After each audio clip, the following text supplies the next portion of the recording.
शिवसेना जिल्हा core committee जी आहे, जिल्हा मुख्य समन्वय समिती, त्या सन्मान्य सदस्यांच्या बरोबर आमची जिल्हा परिषदेचे सदस्य, नगरपालिकांचे सदस्य, पंचायत समितीचे सभापती यांच्याबरोबर आजची बैठक झाली। विधान परिषदेच्या निवडणुकीच्या अनुषंगाने सर्व सदस्यांची मतं जवळपास 1 तासभर आम्ही सगळ्यांचं ऐकून घेतलं। सदस्यांनी आपापल्या भावना आमच्या सगळ्या जिल्हा कोर कमिटीकडे मांडल्या आणि त्या मांडल्यानंतर आम्ही त्यांना सांगितलेलं आहे की आजच दुपारपर्यंत किंवा संध्याकाळी 5 वाजेपर्यंत माननीय शिंदे साहेबांच्याकडे आम्ही हा आमचा अहवाल आजच्या बैठकीतला सादर करू। सदस्यांच्या ज्या भावनांच्या जशाच्या तशा आम्ही आदरणीय शिंदे साहेबांकडे पोचू आणि या उपर मग शिंदे साहेब जो काय आदेश देतील त्याप्रमाणे आपण सगळ्यांनी निर्णय घेऊया। तर सगळ्या सदस्यांनी मान्य केलं की साहेब जो आदेश देतील त्या आदेशाच्या बाहेर आम्ही कुणीही नाही, साहेबांच्या आदेशाचं आम्ही सगळे पालन करू। पण सदस्य म्हटले की आमच्या ज्या भावना आहेत त्या भावना साहेबांच्यापर्यंत पोच करा। तर माननीय कनसे साहेबांनी आम्ही दोघंही सदस्यांच्या भावना साहेबांच्या कानावर घालू आणि यानंतर आजच्या बैठकीत सर्व अधिकार मतदान कुणाला करायचं याचे आदरणीय मुख्य नेते उपमुख्यमंत्री एकनाथजी शिंदे साहेबांना देण्याचा निर्णय झाला। काल जी बैठक झाली, काल मुंबईत बैठक झाली, त्यामध्ये उपमुख्यमंत्री, मुख्यमंत्री आणि दोन्ही उपमुख्यमंत्री यांच्या बैठक झाली आणि त्यामध्ये सातारचा तिढा सुटला असल्याचं समजतं, युतीनं एकत्र काम। आम्हाला आमच्या पक्षाकडनं अद्याप तसा कुठलाही निरोप आदेश आलेला नाही। त्यामुळं जोपर्यंत आम्हाला माननीय एकनाथजी शिंदे साहेबांकडचे आदेश येत नाहीत तोपर्यंत याच्यावरती आम्ही बोलणार नाही। साहेब, राष्ट्रवादीच्या बैठकीमध्ये त्यांच्या सदस्यांच्या भावना या तीव्र होत्या। आपल्या बैठकीमध्ये आम्ही नव्हतो, मात्र आम्हाला जी माहिती आहे की आपले सदस्य सुद्धा थोडेसे नाराज आहेत, बीजेपीवर आक्रमक आहेत। काय सांगाल यावर की यांची मनधरणी होईल? बघा, आमच्याही बैठकीत तुम्ही नव्हता, त्यांच्याही बैठकीत नव्हता, तुम्ही सूत्रांकडनं लावली माहिती, त्यामुळं आम्ही काय बोलणं बरोबर नाही ना। आता त्याच्यावर सदस्य जे बोलले ते आम्ही गांभीर्यानं ऐकलं, सिरियसली ऐकलं।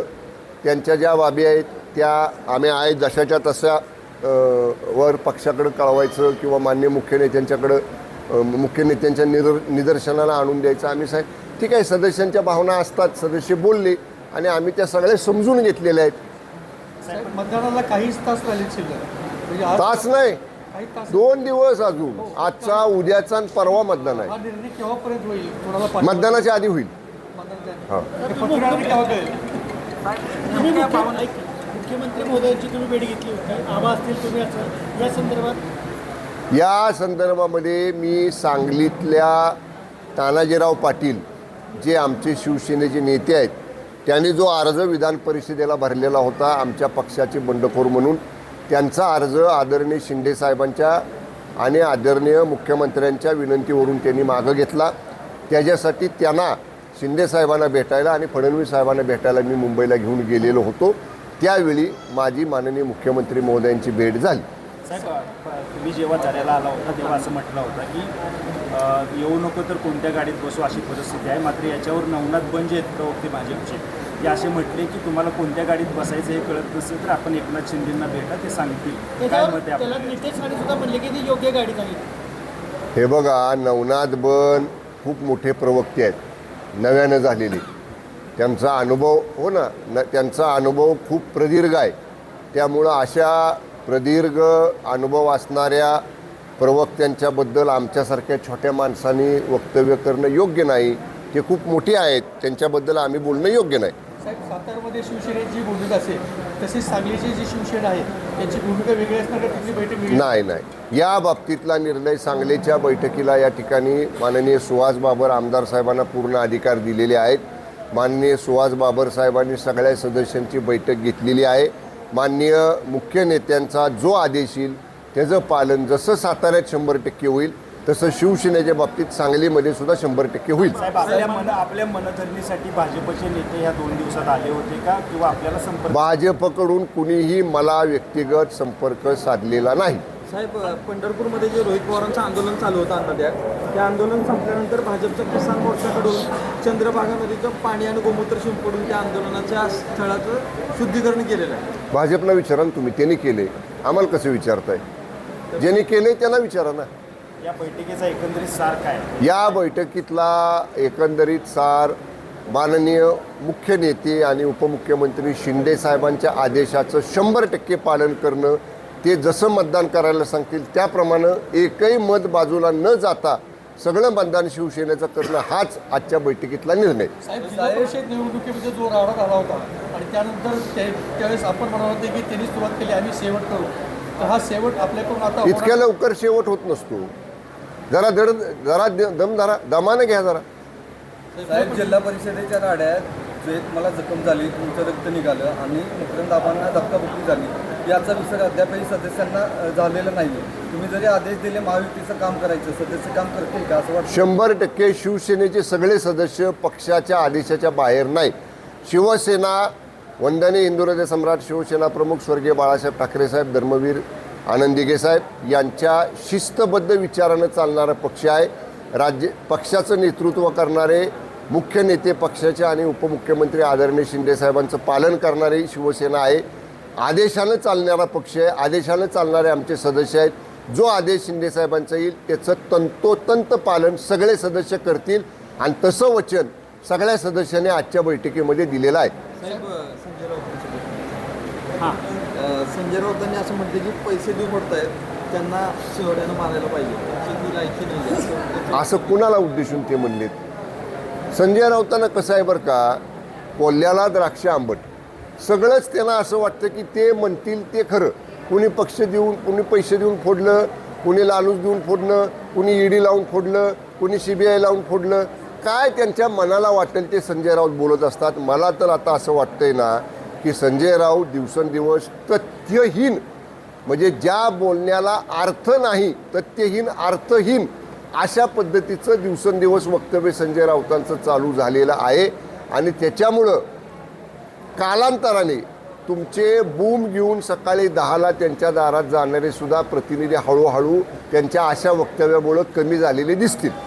चला, संजय राऊतांनी साहेब, ऑपरेशन टायगर जे आता खासदार फुटलेल्याच्या संदर्भात जी चर्चा चालू होती त्यावर त्यांचं म्हणणं आहे की काही खासदारांनी आईची, मुलांची शपथ घेतली, तर काही खासदारांनी साईबाबांची शपथ घेतली आणि असं की आम्ही पक्ष सोडून जाणार नाही असं त्यांचं म्हणणं आहे. या सगळ्या शब्दात घेऊन आम्ही कुठेही पक्ष सोडणार नाही, आम्ही अजून तिथंच आहे. आता संजय राऊत बोललेत ना, आता ते संजय राऊत काय कितपत खरं बोलतात, त्याच्यात किती तथ्य असतं, पण तरीसुद्धा बघा कोण फुटले का शिवसेनेचा अजून एकही खासदार आहे तसा त्यांचे 9च्या 9 खासदार आहेत. सगळेजण म्हणतात आम्ही काय समक्ष बैठकीला होतो, काय म्हणतात आम्ही ऑनलाईन बैठकीला होतो. जोपर्यंत त्यांच्या खासदारांचा असा काही वेगळा निर्णय होत नाही तोपर्यंत त्यांच्याकडे संशयानं कशासाठी बघायचं? काय त्यांच्याकडे संशयानं बघण्याचा अर्थ नाही. त्यांनी कुठं वक्तव्य केलं आहे का? त्यांनी कुठं त्यांची पक्षाची बैठक बुडवली का? पक्षाच्या विरुद्ध काही वक्तव्य केलं का? ते जोपर्यंत काही कृती करत नाहीत उगाच त्यांच्याकडे संशयानं बघण्यात अर्थ नाही. चला उठूया. ऑपरेशन कुठलंही असलं तरी ते पूर्ण झाल्यावरच कळतं. त्यामुळं आणि विशेषतः अशा पद्धतीचे ऑपरेशन ही थोडीशी काळजीपूर्वक केली जातात. मला आपल्याला एवढं सांगायचं आहे, जर असेल ऑपरेशन तर सक्सेसफुल झाल्यावर कळेल. ओके, ज्यांना सोडून जायचं त्यांनी जा असं जे एक विधान उद्धव ठाकरेंनी केलं अशी चर्चा चालू आहे. त्याबद्दल संजय राऊतांनी सांगितलं की मी पूर्ण वेळ तिथं होतो, असं कोणतंही विधान त्यांच्याकडनं केलं गेलेलं नाही या बैठकीमध्ये. आता तेच बोलले ना, मग आता काय असं विधान केलं असं मागच्या वेळी केलं होतं. जेव्हा आम्ही भूमिका 2022ला घेतली तेव्हा जो पाठीमागं लॉट शिल्लक राहिला होता, लास्ट लॉट जो आमच्याकडं आला, त्या लोकांना असंच उद्धव ठाकरे साहेब म्हणले होते, तुम्हाला सुद्धा ज्याला जायचं असेल त्यांनी जावा, असं ते लोक उघड सांगतात आमच्याबरोबर आलेले आमदार महोदय.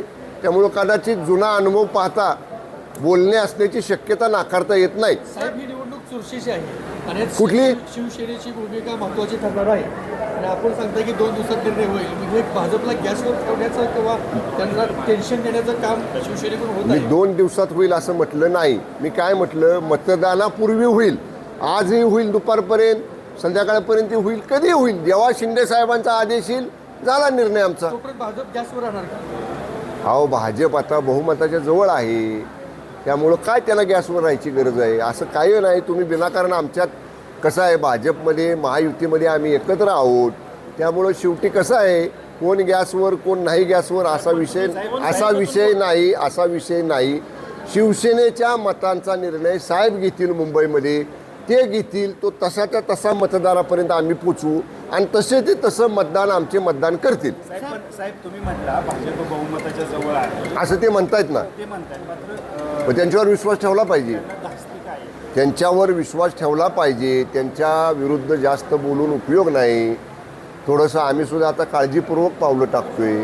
त्यांना दुखवून म्हणा, त्यांच्या विरोधात बोलून म्हणा, त्याचे काय म्हणजे विनाकारण आपल्याला परिणाम भोगायला लागू नयेत याची काळजी आम्ही घेतोय. सर, पत्रकबाजी झाली होती तुमच्या शिवसेनेमध्ये 2 जिल्हा प्रमुखांनी. ते मिटलेलं आहे. ते सगळा विषय कोर कमिटीच्या बैठकीमध्ये आम्ही घेतला. आम्ही सगळे एकत्र बसलो. गैरसमजातनं तो विषय झाला होता. आता सगळेजण आम्ही एकत्र आहोत आणि आता इथून पुढं कुठलाही जिल्ह्यातला निर्णय एकटा मी किंवा एकटा कनशे साहेब किंवा एकटे संजू बाबा नाही. आम्ही 10 लोकांची core committee doctor Shrikant Shinde साहेबांच्या आदेशाने केलेली आहे.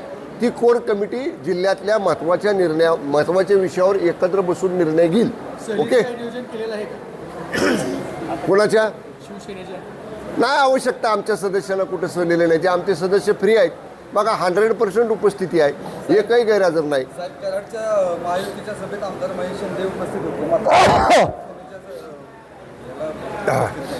महायुतीमध्येच आहेत ना ते. आज उपस्थित आहेत महायुतीमध्ये. आज काय कामानिमित्त बाहेर असतील.